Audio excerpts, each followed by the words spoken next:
Investigators also want to know if there are more victims. Good evening. I'm Steve Rabel. I'm Monique Minglovin. Cairo 7's Graham Johnson is live in Seattle's Green Lake neighborhood. And Graham, you were there as police searched that house today for the third time. Yeah, police say they've already been through the house, but they wanted to go through it one more time to make sure they didn't miss anything, because they say the three men here are hoarders, and they have collected some interesting things, including this Model A that you are seeing here right now. This is the second old car we have seen pulled out of the garage here. A few hours ago, we saw a car that was built in 1939. The Packard Super 8 that Seattle police removed today from this home near Green Lake is roughly as old as the three brothers who lived here. The Emerys, 82-year-old Charles, 80-year-old Thomas, and 78-year-old Edwin, are in jail, charged with child sexual exploitation.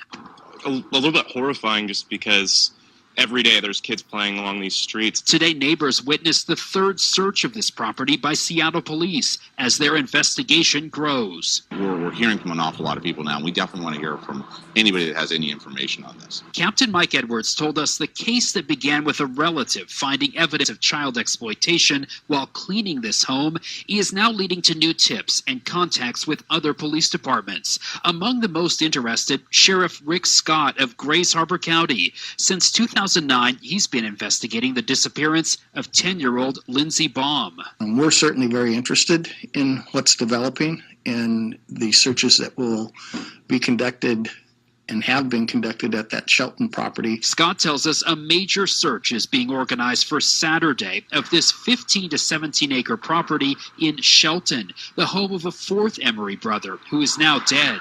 Scott says investigators found a Lindsey Baum missing person flyer in the Shelton house, which is a half hour away from Baum's hometown of McCleary. Scott says that in itself is not a major find because the flyers were widely distributed at the time.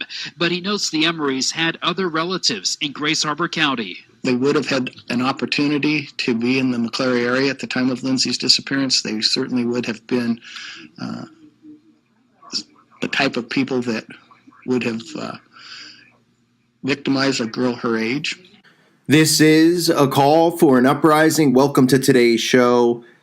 As you saw right there, this story has broke a few days ago about these three older brothers who are believed to be involved, at least they've been convicted on or arrested on the exploitation of children.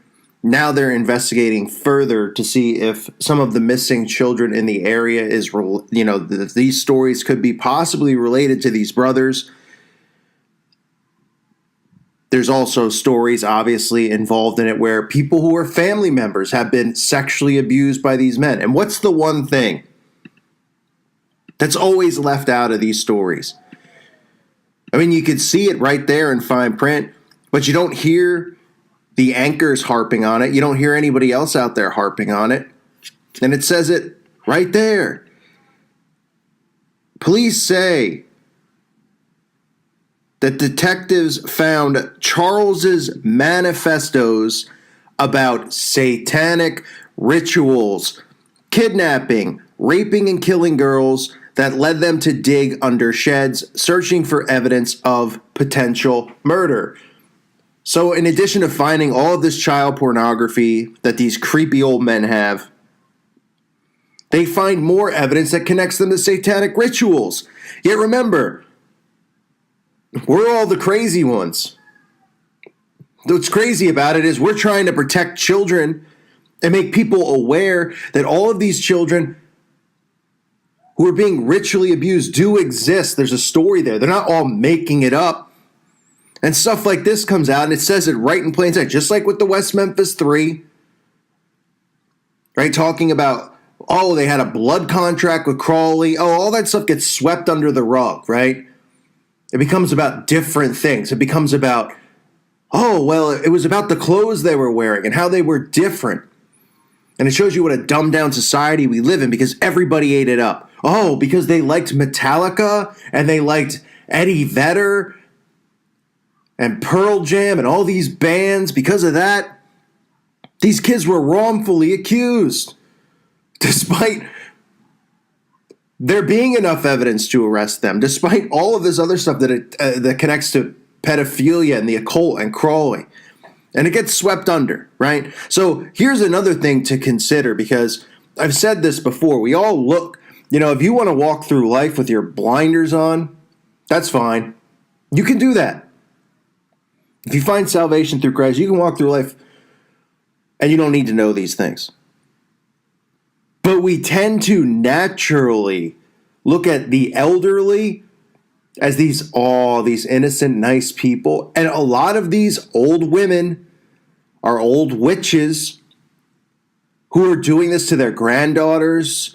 You've seen some of the videos I've done reporting on cases where grandmothers who are in their 70s are prostituting out their their grandchildren into these covens, and also being involved in the sexual abuse in their 70s and 80s. Well, here's another story where you have three men, 82, 80, and 79. Right? So when you see like people like this, you just go, oh, it's just an old guy living out his days. No. Because when they're in their 30s and 40s and performing these rituals, and now just because they're 80 doesn't mean they stop. We have to think like that, look around like that. Be aware that these people are lurking everywhere. Don't leave your kids near these people. You can't trust in these people in this world. And people go, well, it's a small majority. No, it's not. It's a large majority of these people. This is spiritual warfare. The Bible didn't say it's going to be 99% Christians and then this 1% of bad people. I mean, this is mixed pretty evenly throughout. The problem is that they're cheating in this spiritual warfare. You see, they're not playing by fair rules. There is free will. God gave us all free will. We all know that, right? And these Satanists and these occultists, Luciferians, whatever you want to call them, they made the decision, right? And they picked, then chose to turn their back on God because God gave them that free will. But they're not playing by fair rules because they're manipulating the public into thinking this isn't real. So they're deceiving them at every corner with evolution, atheism, all of this stuff. They're deceiving people into thinking none of this stuff's going on. And that's really what the falling away is about. So many people fall away and become lukewarm because they don't even know that spiritual warfare is going on, even though they're told this in Scripture. Because they're being manipulated by the media around the clock. They're being manipulated by these lies and the real fake news, which is the TV. And they push fear, fear, fear. And what do they leave out? They never mention Christ. And when stories like this come out, okay, because there are real stories. Like these three old men don't have to be involved with the elites to be low-level, Luciferian Satanists to get caught. Because trust me, if local small police officials find this stuff out, what do you think? They're not going to at least look into it? The elites don't care if stuff like this comes out, because what will this story will turn into is that stuff about the satanic rituals and his manifestos, that'll get dropped. Right? And then you'll get all these organizations who promote Lucifer and promote Satan coming out and saying, well, there was no real proof that he had satanic rituals in his manifestos. He was just some sick, depraved guy. And everybody will run with that story because that's what always gets left out of these child abuse cases. Now you have victims involved in this family that these three older brothers abuse people within the family. Now, why do you think those victims within the family never came out? Because when SRA occurs and trauma-based mind control occurs, these victims never will come forward with it for lots of reasons, because of the abuse they've been put through, the brainwashing they've been put through, and they know the ridicule they'll face because they know nobody will believe them when they come forward with stories of satanic ritual abuse. And that's why everybody who's involved in the occult works so hard at covering up this side of these things. Because they can sit there and they go, oh, well, this guy got out of jail. The West Memphis 3 got out of jail. Recently, the 2 old farts, they were wrongfully put right. So all these kids come forward. They all make these stories up. I mean, you have to be blind to believe this. But unfortunately, we live in a society of blind people. I'd hope the people listening to this channel know better. Even if you listen and you're atheist, you see the common connection here with these stories, and watch how this story unfolds. Because even if they find bodies, which obviously that hasn't happened yet, these could just be, perverted. I mean, when you're in your 80s, you have all this child pornography and stuff like that. Signs obviously point to them, obviously abusing children throughout their lives. If they have family members who have confessed this, that doesn't convict them of murder. But, if they're going to investigate it, which is a good thing, we'll see where the investigation goes. Because then you get, people higher up coming in, like police commissioners or people who were involved in the Masonic lodges who were Luciferian, saying, yep, but just, leave this part out about the satanic memoirs or whatever. It's crazy, kooky stuff. It could have just been a weird hobby of the guy, and they leave it out. I'll just read you a little bit more about what they found in the investigation.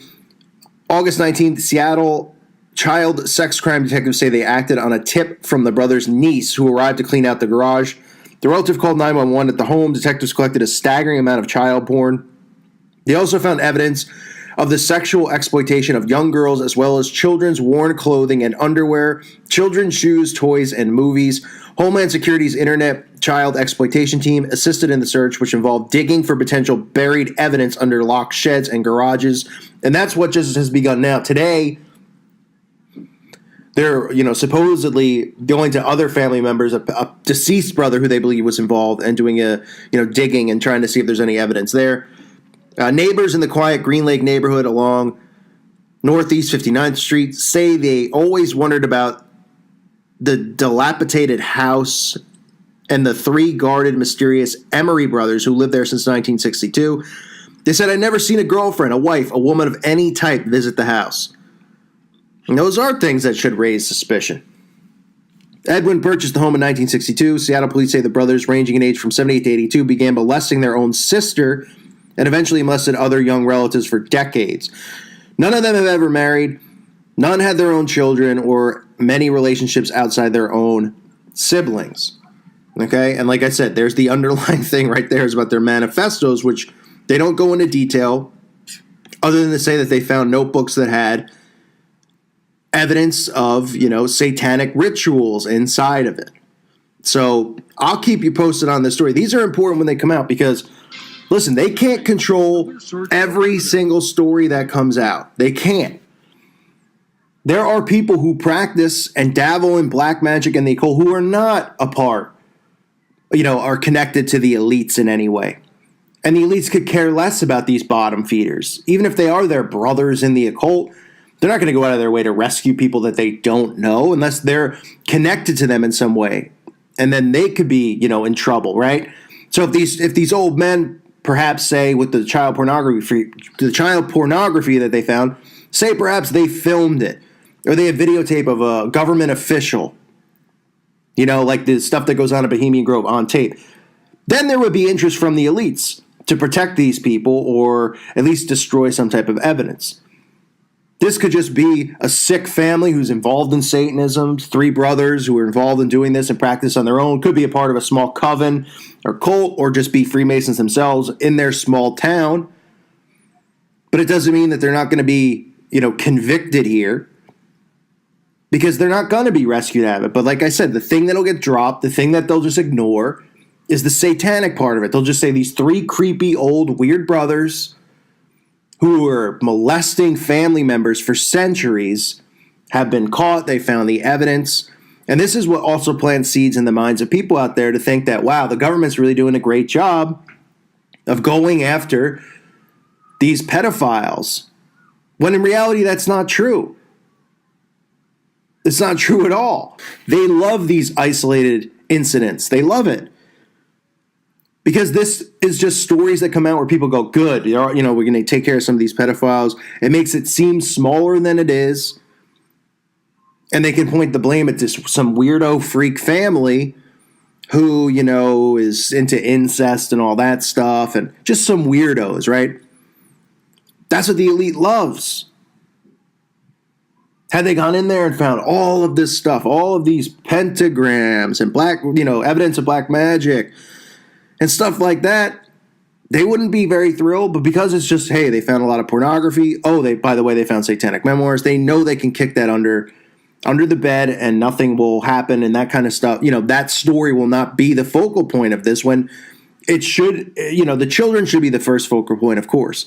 But that should be something that's emphasized, because it's a common theme in all of these stories that come out. The common theme is, the victims are either claiming to be taken to these places, involved in rituals that resemble Eyes Wide Shut, with people in Druid robes and masks, drinking of blood, cannibalism and all that stuff. That, it's either that side of it or the other side, where someone's arrested, just like the West Memphis 3, and they find blood contracts with Aleister Crowley, right?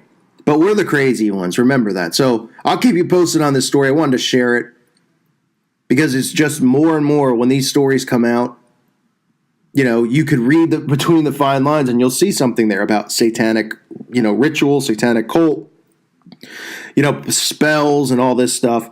And nobody says boo, because they just go, oh, well, these brothers were clearly crazy for doing this. They were clearly sick. So just add the satanic aspect and the ritual aspect into this, them being really weird and odd people, instead of it being about that and about why they do it and how demonic these people are.